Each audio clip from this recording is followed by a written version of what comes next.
자, 오늘 우리가 살펴볼 파마 리서치 바이오. 이 기업의 스토리를 한 단어로 요약하면 바로 2027년입니다. 지금 성장을 가로막는 아주 명확한 한계가 있고요. 또 그 한계를 돌파할 더 명확한 해결책을 동시에 가지고 있는 정말 흥미로운 상황에 놓여 있죠. 투자자로서 이 스토리를 왜 주목해야 하는지 지금부터 하나씩 살펴보겠습니다. 투자자분들이 가장 먼저 이해하셔야 할 핵심이 바로 이겁니다. 지금 이 회사는요, 물건이 없어서 못 팔고 있어요. 사겠다는 사람은 줄을 섰는데 공장이 쉴 틈 없이 돌아가도 더 이상 만들어낼 수가 없는 거죠.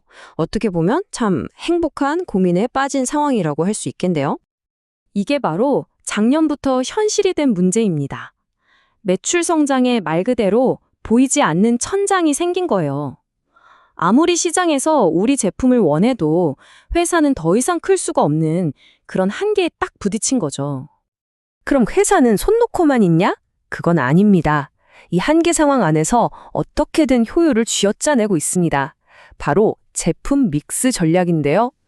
생각해보세요. 똑같은 생산 라인에서 100유닛짜리 하나 만드는 거랑 200유닛짜리 하나 만드는 거랑 당연히 용량 큰 걸 파는 게 이득이잖아요. 그래서 200유닛 제품 판매 비중을 최대한으로 늘린 겁니다. 근데 이것도 이미 할 수 있는 최대치인 40%까지 꽉 채웠어요. 더는 이 방법으로도 성장이 어렵다는 신호죠. 자, 그럼 이런 상황에서 자연스럽게 이런 질문이 나올 수밖에 없죠. 네, 바로 이겁니다.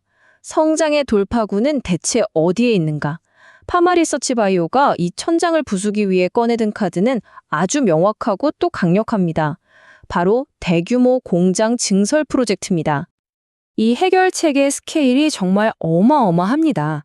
새로 짓는 이 공장이 돌아가기 시작하면요, 생산 능력이 지금의 무려 4배가 됩니다. 4배요? 기존 공장이 1만큼 만들 때 새 공장이 3을 더 보태주는 그야말로 게임의 판도를 완전히 바꾸는 계획인 겁니다. 자, 투자자분들이 가장 주목하셔야 할 일정표입니다. 이게 원래 계획보다는 조금 늦춰졌어요. 그래서 새로운 목표 시점은 2027년 하반기입니다. 2026년 말까지 공장 시설을 싹 준비하고 그 다음에 아주 까다로운 의약품 제조 및 품질 관리 기준 GMP 인증 절차를 거쳐서 2027년 하반기부터 본격적으로 상업 생산에 들어간다. 이렇게 보시면 됩니다. 좋습니다. 그럼 이렇게 3배나 늘어난 생산 능력으로 대체 뭘 할 거냐? 그냥 똑같은 거 더 많이 팔 거냐? 아니죠.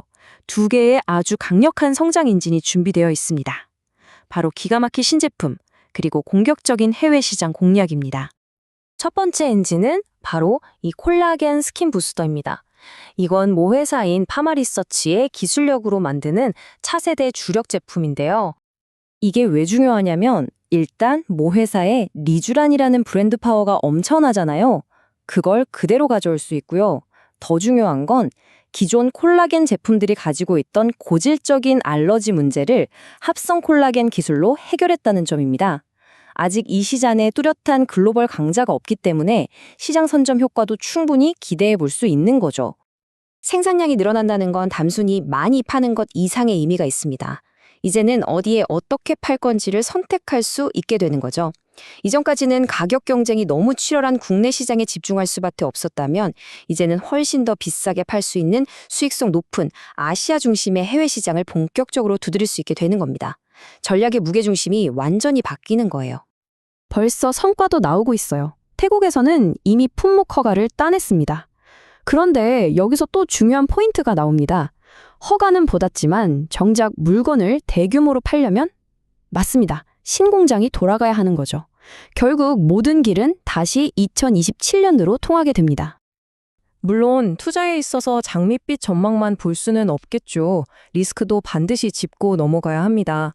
파마리서치 바이오가 안고 있는 가장 큰 불확실성은 2가지입니다. 첫째는 지금 업계 전체가 겪고 있는 식품유약품안전처와의 소송 문제입니다. 이게 아직 진행 중이고요. 이 소송이 끝나야 추진할 수 있는 코스닥 이전 상장 계획 역시 자연스럽게 2027년 이후로 밀려있는 상황입니다. 자, 그럼 이 모든 걸 종합했을 때 이 기업을 바라보는 핵심 관점은 뭘까요? 결국 이 한마디로 귀결됩니다. 파마리서치 바이오 관계자가 한 말인데요. 고객은 더 사고 싶어 하는데 우리는 더 팔 수가 없는 상황입니다.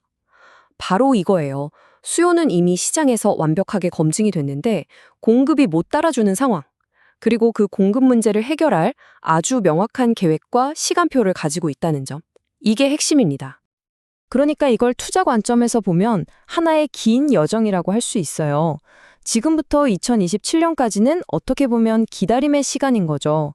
그리고 2027년에 신공장 가동이라는 아주 거대한 변곡점을 맞이하고 그 이후에 신제품과 해외 진출이라는 날개를 달고 본격적인 성장기에 진입하는 이런 시나리오를 그려볼 수 있는 겁니다.